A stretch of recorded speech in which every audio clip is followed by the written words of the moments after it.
tulina omukago oyitibwa East African Community gulimu ensi ampuliza 8 mulimu Democratic Republic of Congo, mulimu Republic of Burundi, mulimu Kenya yenyewe, mulimu Rwanda, mulimu Federal Republic of Somalia twegattako, Republic of South Sudan, Republic of Uganda mwetuli, sako United Republic of Tanzania. Zensi 8. Kenya bwetandika otwewere ekikola ddakumata ne kasooli kati zeni by'amateeka temunakolagata njamu nga bukoze ku bantu bafuwe Kenya ne Muhammad tebajjeemu. Kino ebibuzo bibiri bigenda wa Kaiji. Lwaki temuva ku Karua? Besi yero kyafa ku Karua, lwakute bava ku Karua ne bamusadu genda maaso. Besi yagenda muni gwa ku Christmas ngaziriza mukomera. Esooka nali ya 2005 bwe yava South Africa. Ne bamusiba Christmas egirireyo. Komera. Yes. Neno bajja kudanga 7 kirizo baka Christmas ajigirira mukomera. Ekibatawaanye kibagulumene Kaluya. Kaije muve Kaluwa. Omusajja muwoleza aveeyo. Kitegeza kibwa Kaluwa taliyo. Ekyokubiri kino kirekawo kitambula ku gavumenti. Kino kirekawo mu kawa West Africa. Ngangu mwezi 8 zitazo kulumangana olw'ensonga eno. Kyalabika ng'ekyangu nikako omuzindalo. Obulire gwanga lwaki mva Karua lokwakunga mva Karua mzaje mbawulizwa bafuna obwenkanya kitegeeza ki Meddi neyanzanya neyanzege Karua gamba zino ensonga nene zeetaaga abantu abalya emitwe gy'engege okuzitegeera zesiri omukwabo akoli kyova ekika ky'ekibuzo ky'obuuzizza umusomesa akubuuza ekibuzo kyagenda okumakinga teri umusomesa akubuuza ekibuzo kata tajja kusobola kigolola akubuuza ekibuuzo kifaanagana n'omusomesa waakyo ekibuzo kyo kijjukira ekyo kijjukira nedda otugambye lwaki Dr. Besigye Kano Besigye ne president waffe ne utaye ne katawa president waffe Gunde Omulode tugamba nti tupakinge senior council Karua Martha dayiwa yes dayiwa mwe mufano tutambuli ja kutegeera lukwaga Karua abawuliriza silukwa kuli Karua njagala abawuliriza bategeere ensonga eno bulungi okusookera ddala guno omusango gwonna nga gutandika gwatandikira mu kumenya amateeka ate nga gukwata ku nsonga za nsi bbiri. Kano Besigye kanzije katonda kira kyenzira mbadde gamba nti omusango guno gwatandikira ddala nga gukwatagana ku nsi bbiri nga Kano Besigye ne Haji Obed gavumenti yabamusibira mu bbwa etufuga wano bwe yasindika akabinja ne kagenda ne kamuyoola e Kenya ne kamuwamba ne kamwetikka ne kamukugusa mpaka mu barracks y'amagye e Makindi era wekamujja okumuleeta mu kooti kati okuva olwo ensonga ne zifuuka za nsi bbiri nti waliwo okumenya amateeka nga tewaliwo extradition order yakolebwa yeri nti Uganda esabye bali ne bayita mu mateeka ne bafuluma oba ne watabawo deportation kuba deportinga nti balina omusango bakoze Kenya ebaloopi kati bajja wano ne yabassa mu kooti y'amagye mu kooti y'amagye jjukira nti munnaffe Honorable Mike Kabaziguruka era omubaka waffe e Nakawa mu 2016 nga bamutaddeko omusango gw'okupanga okutta Mwai Museveni bamutwala mu kooti y'amagye era ogundi council Lukwago ne Segona ne bawoza bulungi ne bagwatwala omusango mu Supreme Bugundi mu Constitutional Court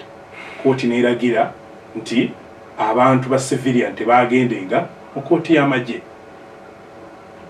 Attorney General wa Uganda n'atwala ensonga ezo mu Supreme Court gye zimaze kati emyaka 4 Mwami Doro aganye okuwuliza ensonga ezo mu eyo period bajjaji babiri bafudde waliwo n'abawummodde ninga juzi yadde agamba ba magistrate bamuleka kati kyekireta Karua kati bwetunulira ensonga eno kubanga okyogedde bulungi mu Dr. Besigye yakabeera mu Christmas emirundi 225 nakati lwagenda okusulayo nti okubeera mu Christmas mu bikujjuko oli n'asalawo okubeera mu kkomera kintu sacrifice nene muntu kwewaayo kuba naga nti ensonga eno tukigenda kuggwa leero mu guno omusango twagala okugukozesa one okujja abantu baffe obutaddamu kutwala civilian mu kooti eyo kikyo kyolaba mu bbaluwa ya Law Council ng'eddamu mukyala Karua emuteekamu omusango gw'okutambula n'agenda ku Supreme Court bagiwandika n'emugamba kubanga bagamba ensonga 3 z'olina okubaawo nazo okukola obwalooya mu Uganda olina okuba nga ova mu nsi eri buseerimu ne Bungereza beta Commonwealth mukyala Martha Karua ava Kenya ekyokubiri olina okuba nga olina law firm egenda mwogenda okukolera ng'oli wano tukwagandika mu advocates n'egimuwa ate ng'oli pleader eri ewaabwe mukyala Martha Karua ade pleader e Kenya atali wa kusiibamu nti obulamu bwe bonna badde pleader ng'atalwanirira abantu olwanyizi badde bantu abanyigirizibwa n'atuuka n'okubeera attorney general ow'eggwanga lye tweyaga buli omu yagala okubeera mu Kenya Minister of Justice era n'afuna n'ekitiibwa mu bannamateeka kye bayita senior council waliwo bwe tuyita ba senior council nga tabuli n'eyo taito ye kati bano mukuddamu ne bamugamba nti n'okusaba basooka ne batuswaza bwe yaweereza ebintu mu soft copy ne babigaana mu beebyawe baagala bya hard copy n'agiweereza ne bajja namugamba mutugenza okulaba toyina nnyo kyamaanyi bukugu bw'amaanyi bw'ogenda kugatta ku musango ogwo kubanga Lukwago Company Advocates eyina balooya 3 ne twebuuza bo bano be basalawo ani akiikirira Kano Besigye ne Haji Obed ne bajja namugamba mbwe ekikuleese nnyo si mateeka n'ebyabufuzi nti wadde otunulire ebbaluwa eri ng'erimu nnyo ebyobufuzi okusinga amateeka so ekyatuleesa Karua kwe kulaga nti tubadde nga tugamba mbwe ebitongole bya gavumenti byonna biri mu buwambe baminisita tebasobola kwogera ekimwamiso gakale nga nti abaminisita be Parliament Mwami Museveni yagiteeka mu nsawo nga tubagamba ne kooti judiciary yagiwamba kati mukyala Martha Karua kyatuyamba kwe kuteeka etooki y'ensi yonna okutunuulira Uganda mwagala kulabisa okutunuulira Uganda gwogenda bagamba nti omusajja gwe tuyina yes watu bwafaanana yes toyinza kati kubala olunaku guno omusango togusanze ku CNN togusanze ku Al Jazeera togusanze ku BBC mpapula ze Kenya TV ze Kenya by the way ekibagaza Martha Karua yes nti kafulu mu mateeka ekyokubiri nti ateeka ensi okutegeera ti mu Uganda temulimu demokrasia ate ekyatuyamba lwe yasooka okuyingira mu kooti twasangamu omusango gwali gwa musajja nga bamukwata n'emmundu nti bagimusanga mu nnyumba ye ng'azze okuwa obujulizi yali wa poliisi w'amayinja 3 naye ng'oluzungu lwayogera ofa enziramu gyaddamu ebifuuzo ng'ofa kuba Martha Karua alina ttiimu y'abalooya batambula nabo ttiimu ye ab'e Kenya munabuuza oyo senior police officer mayinja 3 nga nti munnange munene naye ng'alinga ataasoma nti yooyo ng'alinga atalina training yooyo n'otunya character ey'abasirikale eneeyisa tugamba ye Uganda bwekola ki kati mmwe Uganda bweri Lukwago ne banne so mwakkiriza nti tewali mulala no asinga Karua bana ekigendereza Lukwago yakkiriza nti tewali mulala nenda kyekiriko nenda nkikulaze nti waliwo oyagala olutalo lugaziwe osobola oddulwana olabise yes okululwana kuba kati bino bya brain power okululwana era ekyabadde kibamisa Martha Karua ebbaluwa balowooza nti bw'ogimumma agenda kudda Kenya tagenda kudda kakati mbu East Africa ereme kubanga etunuulya omusango guno gusigale nga gwawado gubeere nga guli wansi banyige go banyiga so Uganda nti Dr. Kangumemu kwa Dr. Besigye azagumamu mwolo yamala Christmas 2005 omulamuzi yali principal judge Ogola yavuga mmoroka n'agenda seka Dr. Besigye Luzira Ogola munnange yes ng'amusaba akkirize bamuwoleze awoleze mu kooti egy'etuula e Luzira kakati ng'olaba kukiikiriza ne bafuuka presidency abasibe baali badde tebakyava mu kkomera nga bawoleza nabagaa nedda aga nti kati omanye okufuna emirembe mu ggwanga tolaba excitement ebawongoze kakati katuwole kooti kejjetuule wano tuwoleze wano namugamba nedda mbwe ejjekuwe nebbeeru kubanga kwolojjukira Medi luli ku capital offense omuntu yatwalanga emyezi 6 okuwa bbeeru obugumiikiza dokita okulemerako kwe kulaba bbeeru nekolaki yes nezembera ti bino ebintu bikola presidency eziyamba abatasobola abatali ku level ya Besigye kakati na kino singa tukijjayo bulungi Medi kigenda okutuyamba kigenda kutuyamba ogenda okulaba gwe nange nga ne bayiya batya tebakyasa kutula mu kooti y'amagye nga tusiga mu civilian court olwaleero ogenda kulaba nti kati olwaleero mu mukyala Justice Mulyagonja ali ku sport kamera kati gwe situnulidde era nsuubira takyasa kati kufuluma genda mu conference genda ebweru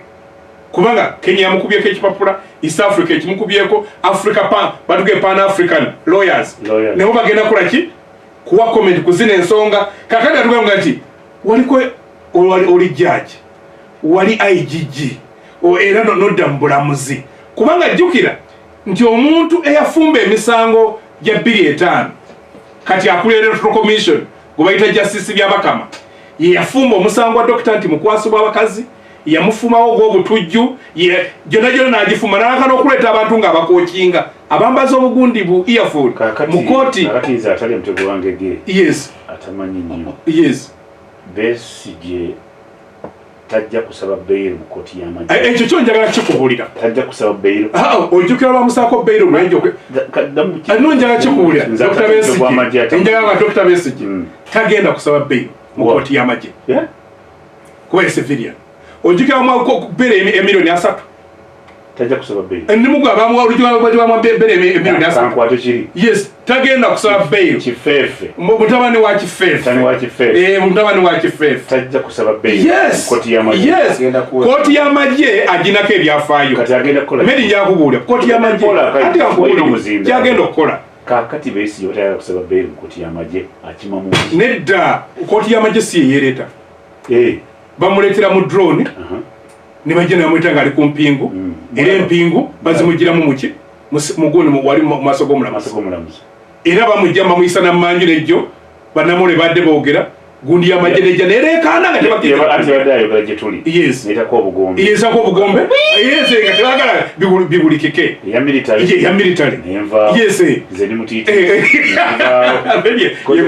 kaija yabisobola so kyenne mukugamba ekyo kituliko tagenda kusaba bail Besigye mutabani wa Kifeefe tagenda kusaba bail kubanga bw'ogisaba kooti y'amagye Makindi tajja kusabayo kusonyiwa okuwoza ng'avaka lwa nsonga nti ye civilian wadde nga mu gundi yaabo bamuwandikako ROV 098 kubanga mbaga kati mbuye namba ye ROV ku charge sheet kuliko ROV 098 retired Kano Kizza Besigye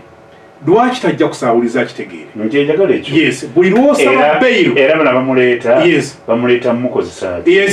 baagala awolezaawo awo baagala awoleze olutalo Karuwa Lukwago Ernest Kalibala Aaron Kizza badde mu kooti Lukwago n'ayimirira ngawo nga tewaddeyo wiiki emu ono mulamuzi ono ogundi awo bamuyita prosecutor ng'agamba nti Lukwago nti mutwe wiiki 2 atwatusaba wiiki emu mwali musaba wiiki emu kati ow'amagye n'agamba omusango gwabwe bwe balina okusaba lunaku bwe batupushing omwaka ogujja nga musanvu kati nga balowooza mu mutabani wa Kifeefe kakati ekyo kimuluma kati ono Lukwago yadde asaba kiwo nodda kyeyabadde asaba twongere mweyo wiiki kubanga gundi yabadde amaze otutegeeza chairman wa Law Society Kujange Semakadde president ng'agambye nti Law Council teyayita bamemba abalina okutula okusalawo ensonga naye teyafuna invitation. Twakafuna bamemba abalala 4 batutegeezezza mbu Law Council teyabayita, ekitegeeza muli agonja oba yatula nono sekretary we ne bawandiika. Era kyeyageraga nti nze mundeetere empapula za Karua ngenda kuzizzaayo, Karua ajja kuwoza amateeka wano. So kati ekimugaana okusaba abantu wakkiriza Medo okusaba bail koti y'amagye oba okkirize ekwozese yagumye, oba okkirize ekwozese Medo Kifeefe musaasizi Kifeefe muto wa Besigye abo mwafiira mu ngalo zammwe yafiira. Besigye Kizibwewe Mulindwa yabula ng'asaza agenzerwa nakatalabikanga mu 2 So Besigye bw'aba ayogera bwe tuba tuwogera kweno kooti tuba tetuli mu kusaaga, tumanye omuzannyo gwe nti gumamuko owonye omusaayi gw'Abannayuganda abayitirivu abafiiraawo. Ekyo Besigye kyaliko ni mukugamba yes nasanzewo omuntu ng'azagoberera omuntu we ng'amaze emyaka 7. Nkusaba okunyumiza wano munnaffe Captain Amoni Byarugaba yali mu kooti eyo era naye n'alemerako, era bali ku fayiro eyagundi ya musaasizi yamalawo emyaka 9. bagenda omusalira omusango nga ekibonezo kya myezi 9. Omaze ku rimandi emyaka 9, ekibonezo nga kya myezi 9. So ene kooti radogira wadde uli advocate si ye mulamuzi omukulu yagambye kyensalawo kyekikola. N'agamba Aaron Kiza nti gwe okyazannya amateeka gawana agasaira gayinza okukolako, era nga n'omumoroka obugenda okuyoola abantu. Omu ku balooya baffe ono retired major bamuyoola eggulo limu bwe bagenza okwanza ennyumba y'omanyi kye batugambye basanzemu peeni za PFF peeni za bbula ezolaba yes ezagembuzi basanzeemu. Kakati mmwe kino kisi nti bwe talwanyisa bintu bino atuwuliriza ne tugumamuko ensi yonna. Kino kitegeeza kiri mu West Africa Uganda mweri member no mu bbaluwa gye bawandiikidde Martha Karua mwabaddemu ne batugamba mubo tebafunanga ndagaano nansi za East Africa ndala bw'abantu abakozi okubanga batambula. Kati ekyataddemu M7 ku sport kubanga yabadde asinga okutambula kutunda East Africa kyagikubyemu ekituli.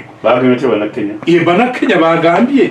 nti naffe tugenda kuyimiriza Bannayuganda Bannayuganda okuba nga tukolere Bannayuganda balooya bayite ku kyomukago. Yes, andi ku kyomukago gwayise era ne mu bbalwa ya Martha Karua ng'amuddamu mu spirit of Jamhuriya mu civil ya unity temusobola kuŋŋaana kukolera wano. Kati omukago gwe batugamba nti gubazimba guba guyise bw'oba ogamba mbulooya avudde Kenya